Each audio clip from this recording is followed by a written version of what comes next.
Welcome to another edition of GTO Unspoken, where we discuss stuff we don't typically talk about, but probably should. And we're talking about a decrease in technology to improve our social and emotional well-being and our overall health. And we're looking at Season 5, Episode 6, the third left in this episode series, before we move on to the next one called Nutrition. And look, I wanted to do a bit of a deep dive into some of the research, I guess, that's happening at the moment that talks about technology. And we know at the moment there's lots of research and lots of things in the news, 60 Minutes, all these other platforms, and I suppose on TV, another medium of itself, that also talks about these kind of things, about the dangers of technology. And I think it's only of recent, probably it's coming recently of fruition, where people are now probably standing up and going, oh my gosh, is this really true? Is this happening to me? Is this happening to my teenager or my child?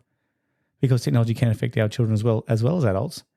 But we also know that during teenage time, when our dopamine levels are all over the place and all of our hormones are working to find out who we are and who we aren't, that social isolation or social acceptance is happening. And a big part of being accepted these days seems to be through the social platforms. But unfortunately also, as we talked in our last episode, that's often where we have negative behaviours as well stem from. So let's get into it. What are some symptoms? What are some proven things at the moment? Well, here we go. You ready? We're going to list them now right away. People have a lack of attention span if they're on technology too long. They obviously have a digital addiction. They have sleep disturbances. There's a decrease in critical thinking because there's decrease in creativity and therefore a decrease in enjoyment overall.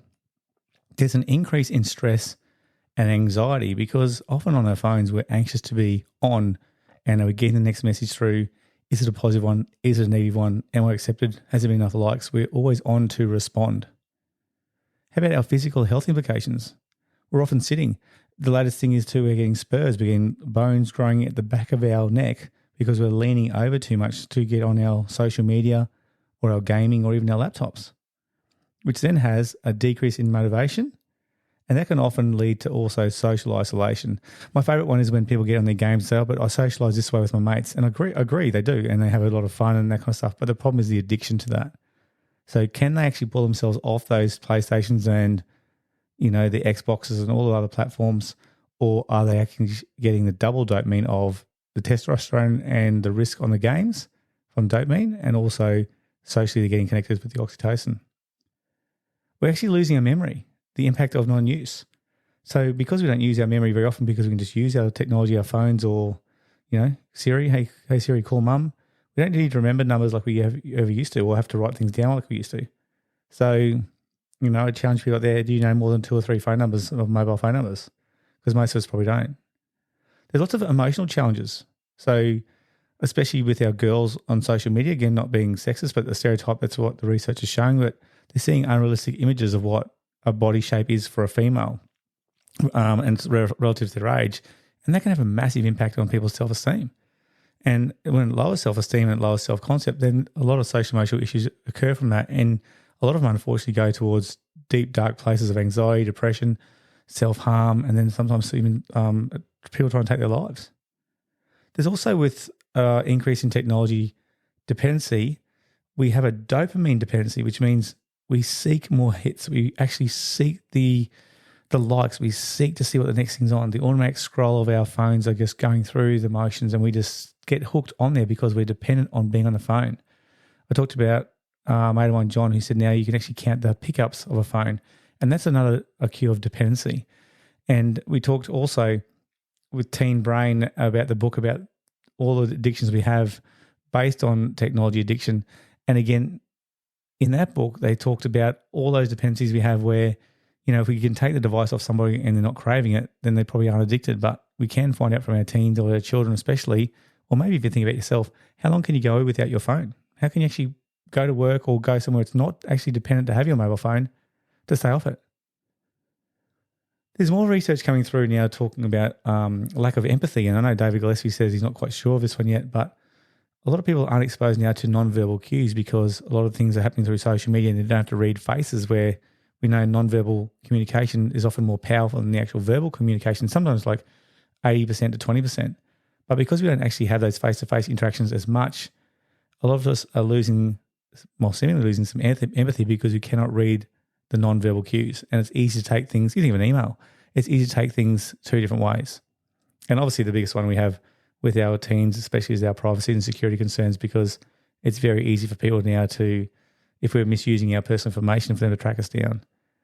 And look, I think it's really interesting. We went on camp a couple of weeks ago out the back of Brambo with school. It was an amazing Indigenous cultural effect where we got to learn an immersion camp where we learned so many things about our First Nations people. And there was absolutely no service out there that was 2.5 days. So we had 26 year 10 students out there and lovely kids and great staff. And they do a good job out there at Brambo. But the very interesting thing was that the students at the end of the camp, we got around the campfire and they're all connecting really well authentically, and they're saying what they got out of the camp and what they want to do now to contribute to community when they came back, which I thought was fantastic. And probably had 26 students, there might have been 5 or 6 who had double ups about what they want to do. But the overwhelming response was that the students want to give back. They actually did love the brand new authentic connections they made with people who they knew but didn't really know them deeply or know them socially, emotionally, or about their families, and I guess deep dive into their lives. And the seemingly important thing that came across too with a few students who did repeat was, I actually need to get off my phone. I want to actually spend less time on the phone and have more of these authentic connections. And I thought, wow, we're actually getting somewhere now. We're actually getting somewhere. This might actually mean something. And then the worst thing ever happened. We were driving then to go to another country town, and as the bus went up and down the range, suddenly we became into service. So the kids were allowed to take, or students were allowed to take their phones just for photos. Obviously, there's no connection, so they can't do internet, social media, whatever, gaming. As we got into those high-end parts of the hills and the mountains, you would suddenly hear beep, beep, beep, beep, beep, beep, and all their phones started getting connection. And the excitement from the bus was second to none. It was like, yes, I've got 1 bar. I've got 1 bar of service. Yes.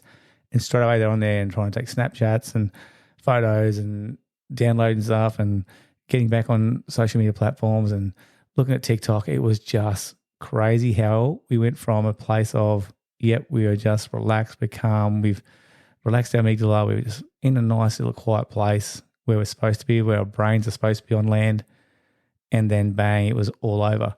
And I said to another teaching partner of mine, like, I don't want to get into service because I just know the emails that come through, and I think over a couple of days, like 48 emails or something. And I thought, I just need to get rid of these and get them off my plate. And again, I was stuck on technology, looking at that rather than taking on the nature outside because I wanted to get it off my plate. And don't know if it's an OCD thing or not, but again, because it was there, it was available. Again, it was me trying to get rid of it, and I could. And it was just so sad. I just thought, it's just so sad that the students have to go straight into that, and even myself back into work mode on the platform rather than just be engaged and enjoying the environment where we were. So, look, we talked about some negative things, and I don't want to make this to be a negative podcast, but just so that people are aware out there to make their own informed decisions about some of these things. And I think this is why my parenting and my teaching has changed a lot because of what the neuro says. The neuroscience is so important, because if we don't change those things, then we're going to have an impact on our kids' brains, our teens' brains, and our adult brains. And then we're not going to be able to get them back to those authentic connections. And that's what this podcast is about. This is what the business is about. Innate Code is about having all those authentic connections where it should be family first. It should be people first in our lives. Our immediate family and our close friends or family, if we don't have that, should be the number one thing that drives us for connection and to help serve others. So here's some ideas. Number 1, explore some offline hobbies. So have some unplugged hours scheduled. So they say in goal setting, whatever gets measured improves.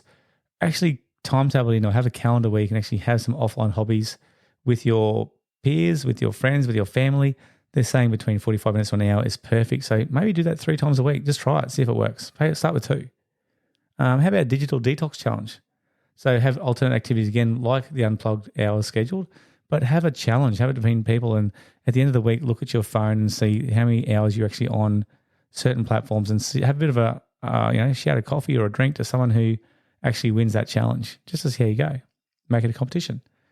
How about writing an awareness journal? And I've been challenging people to do a journal as we go along this challenge of these episodes of the Innate Code. But you can write an awareness journal about your mood versus technology use and the type of technology you actually did use. So can you actually write in a day what parts of the day you felt really good, what parts you didn't? Did they relate to you using technology or being stuck on a laptop? And if so, what type of media was it? Was it a happy thing? I don't know. Was it actually you felt really excited and happy that you saw certain YouTube clips or TikToks and stuff, but it did affect your sleep? I don't know, but maybe you could write those things down just to be aware. How about some supervised boundaries? How about some things where us as parents especially have the exploration of looking at our kids' phones and making sure they're on the right platforms, and also the amount of time they're on there, so we can check their tech habits.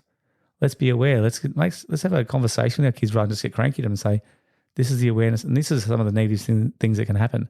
I know from a personal point of view, some of the best things I do now is when I talk to a life skills class, say 11, 12, 13-year-old kids up to 4-year-old kids, and say, if you are a parent now and you knew the dangers of technology, and this could happen to your kids if they're on too much technology, would you still give it to them just for them to fit in? And for them, as a 4-year-old, they might say, no, I'll definitely still give them because I need it. But deep down, I think they really think, no, there's no way I would. How about some self-awareness? How about, again, look at the screen addiction. How many hours, how many platforms? Again, with supervised boundaries comes the self-awareness. Be aware of how many hours you're wasting per day or spending on that platform when you could be maybe doing something more productive and maybe productive for somebody else. How about a debate? That would be really funny to have in a family, actually. Maybe teens versus older people, parents. Have a debate. Positive versus negative impacts of tech use, and then look at the teenage health and relationships. Have a bit of a family feud about what are the positive and negative impacts of tech use, and maybe write a list, positive and negative scale or table, and then look at the positive versus negatives. And even if there's more negatives for technology, do the positives outweigh the negatives, or vice versa. That'd be really keen. We're really keen to see some of those or the impacts on those if you actually send them back to me, it'd be great. And I think the other thing is just a reality check. A balance between online interactions and face-to-face connections. How many face-to-face connections do you have? We're talking about some love languages at the moment in class and some of the quality time. Can you count a text message or, a FaceTime thing? Maybe FaceTime's a bit different, but as a face-to-face connection. There's nothing I love more, or there's nothing that measures up to me than if I'm watching the footy or relaxing playing a game of cards or something with my kids, and I just know they've got face-to-face connections and non-verbals of reading with each other's body language, of laughing, joking, and the connection is just so authentic. I'd certainly rather that than when my girls go to their room and I just text them and say, have a good night, darling, and sweet dreams, whatever. I'd love that quality time. All right, so here's for your journal. That's some challenges there. Some journal entries for you. Number 1, try 3 days of no tech, 2 hours before bed. So just try that. No technology, 2 hours before bed. And for those people out there who are high-end workers and they burn the midnight oil and they work late at night, I get it. You're going to say, well, this is where I get my time done. Try for 3 days to get up earlier and swap over the times. Go to bed earlier, wake up earlier. I don't know if your body clock can do that. Maybe you're just going to try and make an excuse not to do that, or say it won't happen for me or it's not worth it. Try 3 days of no tech, 2 hours before bed. And if you can make them consecutive days, one after the other, see if it makes a difference to your mood. I've heard of students doing this, coming back to me reporting, say, it's unbelievable. When I put my phone downstairs, I know I can't get hold of it. I'm not waiting for that next message to respond to. So this is number 1. Number 2, identify and list sleep habits and behaviors, positive or negative. From that, are you sleeping better? Do you think you're getting deeper sleep? Do you think you're waking up better? Do you think you're waking up fresher? Is it easier just to switch off and go, bang, I'm out? Write down positive negatives of that one. And the last one, number 3, do a replacement therapy each day for 10 minutes. So list the activity and describe your feelings you did. So instead of doing, picking up your phone, looking for something, do something different. Walk past someone, say hello, talk about them, find out what they're doing for the weekend, talk about their relationships, talk about how they're going in their life. Is there any battles or struggles? Talk about things that excite them, places they've been for 10 minutes. List the activity you did, describe your feelings, how you felt after that interaction, and see if it makes a difference compared to possibly you scrolling through the phone or playing games. I'd like to hear what you say. I'd like to hear some feedback. I really hope you do write in. Next lesson, I'm talking about my teacher now. Next session, we're going to talk about episode 7, about the children's effect, well, how children can be affected by technology as well, not just our teens and our adults. I really hope they can join us then for another edition of GW Unspoken. And thank you for joining us for this episode.